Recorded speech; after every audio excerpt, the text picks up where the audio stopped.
So, Enshrouded. This game first entered Steam Early Access not that long ago, back in January of this year, and if you didn't happen to know, this game had me hooked. I was obsessed, sinking 50 hours in at the time of my review video, and then doubling that in the following weeks as I continued to play. While they still definitely had some polishing and fleshing out to do, and I did think the game could use a bit more content, I was nevertheless thoroughly impressed with its initial offerings. Like, just what was there at the Early Access launch, I had an absolute blast of a time playing it. And if you've not kept track, over the past 10 months or so, things have gotten even better, because thus far there have been 3 major updates adding new biomes and areas to explore, new content variety with these massive dungeons, and a bunch of new systems, features, mechanics, and content to the game. And then on top of that, today they're launching update number 4, which is the biggest one yet. Now last week, as part of a sponsored preview for this video, Keen Games let me get my hands on the latest update early, checking out all the new goodies, exploring the new areas, and bashing my head against the new challenges. And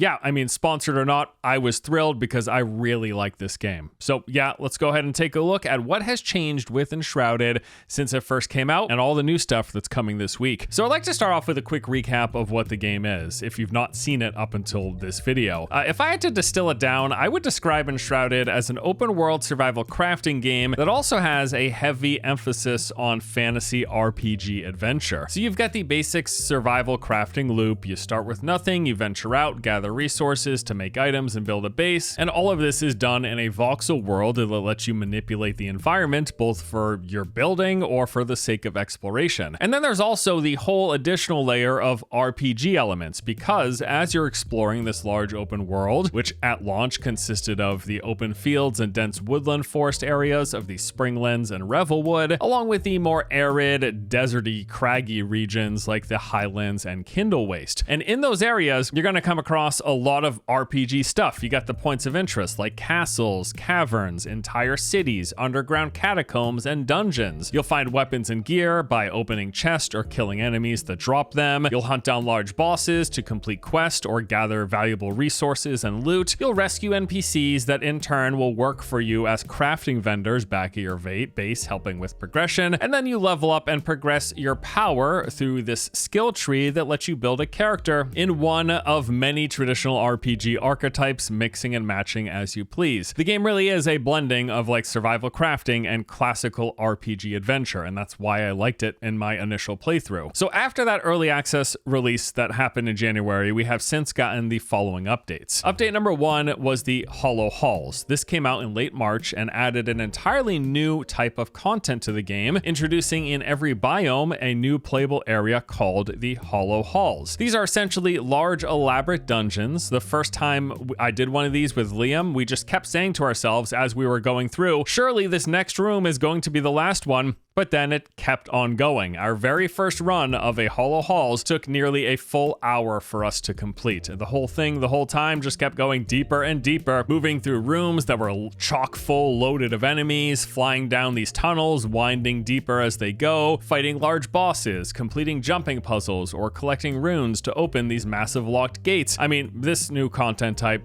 really great addition to the game, something that I was really hoping that they would do, and they have since delivered. Now, as mentioned, each biome is going to come with one of these Hollow Halls associated with them, with enemies and challenges corresponding to the general level of that area. There will be new quests that lead you to this content. There'll be new enemies found inside for you to fight, and a new survivor that can be rescued, which in turn unlocks new crafting station recipes, weapons, and stuff for base building. And then beyond that, the update also brought with it boosted performance. They fixed the game's 60 hertz lock issue, and it can now be played smoothly at much higher frame rates. In our most recent playthrough, I was running at well over 120 frames while playing. They reworked some of the areas in the game, including the entire town of Willow Crush in Revelwoods got an overhaul. They added some more base building and crafting stuff, so the farmer now offers potted plants that you can use. The carpenter can now make round windows and doors, and now you can also finally sit on all furniture. Nice little RP addition. There's also a bunch of quality of life stuff like better stack splitting options. You can now pull directly from magic chest into crafting stations. You can craft items and stacks as well. There's a new map pinging function and a bunch of other things. So that was update 1, and then after that we saw update number 2, the Melodies of the Mire, which came back in June. This added a new playable region of Blackmire. It's an additional area found in the northern section of Revelwood. It's a swampy region that's also chock full of these oversized, massively large trees that you'll be hopping between, around, through, and up as you're playing through the new content, which included some new quests, some gameplay challenges, new skill points, new enemies, and more. With this update, they also introduced musical instruments, so you can sit down and play one of several different songs using a variety of instruments that are available. You can sync up playing with other players, and then beyond like the RP kind of cozy vibe setting that you get from like chilling out playing some songs, playing music also will add to your rested buff duration, and this can be done out in the wild rather than typically you having to go back to base to get your rested buff back up. You can do this while out on an adventure. They added a new weapon type with the dual wielded daggers. This gives any dexterity based builds another melee option. And then they did a fairly large pass at class balancing to just try to ensure combat feels effective and fun for all of the classes, trying to balance things out, especially group play. Made quite a few tweaks to each of the major archetypes here. And then there was also some quality of life stuff in update 2. They made it so that player-based quest progression is now a thing. If you happen to miss any of those previously server-wide quests that progress the server, you can do those on your own. They added transmogs to the equipment menu. There's now also a hide option for helms and gloves, and there's some new permission options for anyone who's hosting a server. Then there was update number 3, Back to the Shroud, which came in late July, and this added one of my most desired features, which was difficulty options and custom settings, both of which are now finally in the game. So they've got 4 basic presets to choose from. There is default. This difficulty is basically how the game was at launch. It's still their recommended setting for first-time players. There's an easier relaxed version, which reduces the number of enemies, as well as drops more resources and loot. Good for people who are maybe mostly interested in just base building and doing some casual exploration, not so emphasizing the combat. Then there is a hard preset, which increases the amount of enemies, makes them more aggressive, deal more damage, and makes them tankier. And on top of that is the survival preset, which ramps up the challenge even further, adding additional survival mechanics like hunger, dropping all of the loot in your backpack when you die, on top of having even more aggressive and even deadlier enemies. And then best of all is that you just have a straight up custom option where you can fine tune any of those multiple settings however you like. So personally, when we played, we really enjoyed trying to ramp up the combat challenge while reducing the grind. So in turn, we bumped up enemy damage, health, and attack frequency while also boosting the spawn amount as high as that could go, which I believe makes like 3 to 4 times the enemies spawn. I mean, it's ridiculous. Like we'd go into rooms sometimes and there would, no joke, be like 30, 40, or 50 enemies just in one confined area, way more than the game had at base launch. And this made the combat that much more enjoyable because there was that much more fighting. We kept experience gain normal so that we would be progressing at the expected pace, although because there were so many more enemies, we were getting more combat experience from killing more creatures. We added a touch of the survival, including the starvation mode that requires you to keep the food buffs going. We also increased things like night duration and glider turbulence. And then we bumped up the resource harvesting to spend less time grinding, less time chopping trees, gathering, and getting the stuff needed for crafting. All in all, that setting really allowed us to focus on making these tweaks really allowed us to focus on what we enjoy the most, which is having fun exploring and doing loads of combat that's also more challenging because of all the sliders. We can ramp them up. It's really cool, while then reining in what we least like doing, which is like harvesting resources for extended durations of time. It's really just been great having these options. Even just playing on the presets of hard or survival, really enjoyable, but being able to fine tune it as well, nice inclusion. Update 3 also came with some new collectible props where you can display and quickly swap out different gear sets, new character customization options for tailoring how you look, continued improvements to class balance. They also added a few more locations and overhauled a few others, and a bunch of the quality of life things, just further polishing things up. Like there's now a more responsive block and parry system, and they made some reworks to the crafting UI. And then finally, that brings us to today with update number 4, which is easily the biggest one yet. This adds an entirely new biome located in the northeast corner of the map. It is basically in the space that is above the Kindle Waste and the Nomad Highlands. And this region not only is huge in its space, but it's also very large, like vertically. It's made up of a collection of these massive snow-capped peaks with a variety of new areas, points of interest, enemies, and mechanics found all along their slopes. So you're going to be guided here via a new quest line. This is going to bring you to the entrance of the region, region, which first sees you passing through a large cave system, on the other side of which you are quickly introduced to a bunch of new stuff. So beyond the visual difference, this snowy region comes with a few new mechanics and gameplay altering inclusions. For example, the snow coating the entire zone will in many locations be waist deep, which acts as like a bit of crowd control,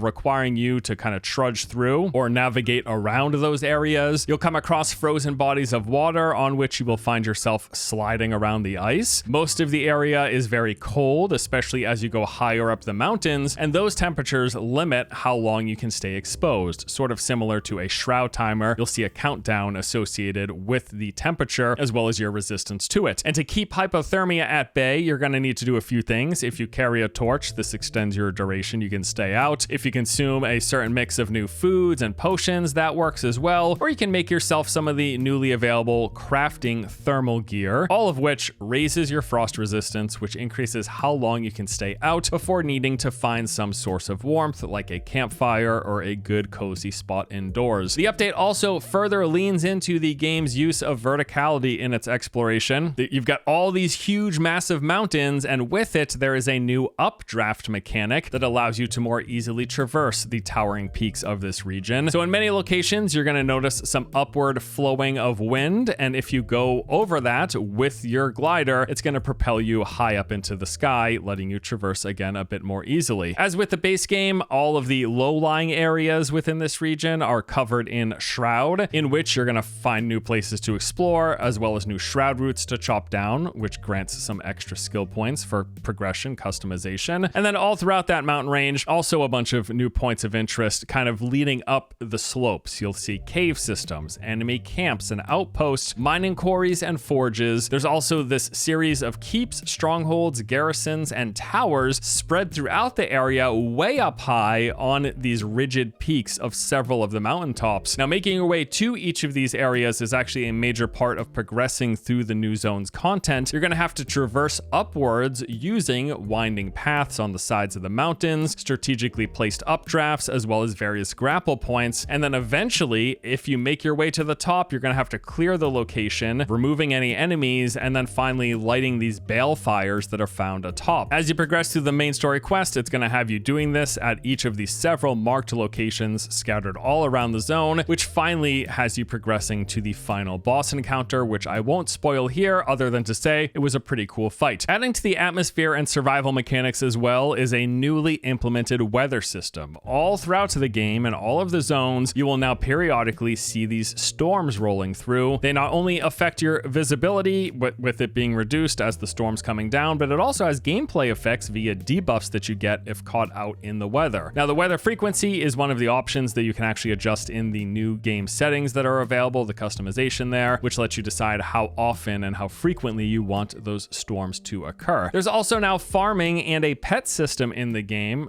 Previously, there was like basic resource and herb farming. You could plant various things and then have them grow and harvest them.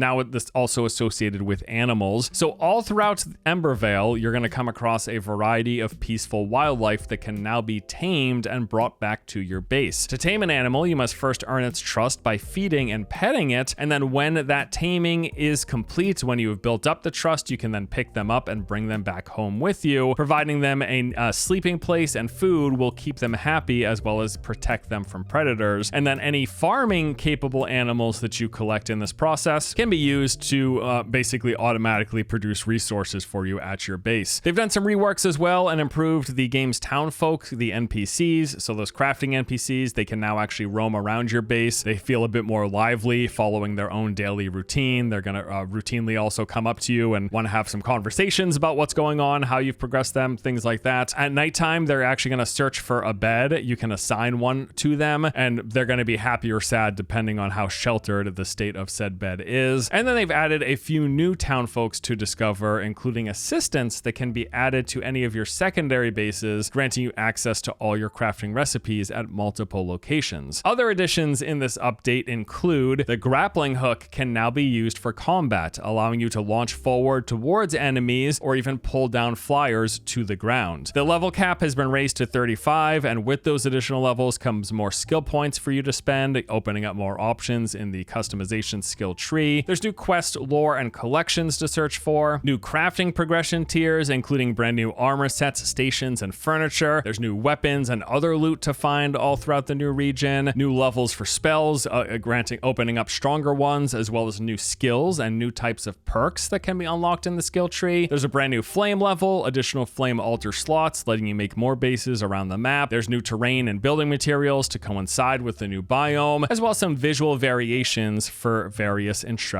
areas. And going back to the new musical instruments, they added some more musical tracks with this update as well. So there you go. That is our look at a lot of the changes and updates that have come to Enshrouded over the course of this first year. It's not even been a full year. And then most recently, we got the newest one dropping here today. Gotta say, I had a really good time jumping back in this week. I mean, I really enjoyed the game just in general when it first hit early access. And at this point, it's just so much more improved and there's so much more content. Love to see it. Probably best of all of these updates, all of this new content, all these new additions included now in the game at no additional charge. If you bought Enshrouded, you get all this new stuff as part of that purchase. So if you like what you've seen here, now is absolutely a great time to jump back into the game. Thanks again to Keen Games for the opportunity, as well as for sponsoring today's video. To learn more, you can of course check out the link in the description below. Otherwise, thanks as always for watching. I'm going to be sure to keep you updated on Enshrouded as it goes through the rest of its early access and gets even more content. There are more updates and patches to come before it reaches its 1.0 launch. Looking forward to it. That's all for today. Thank you as always. Hope you enjoyed. I'll see you all next time.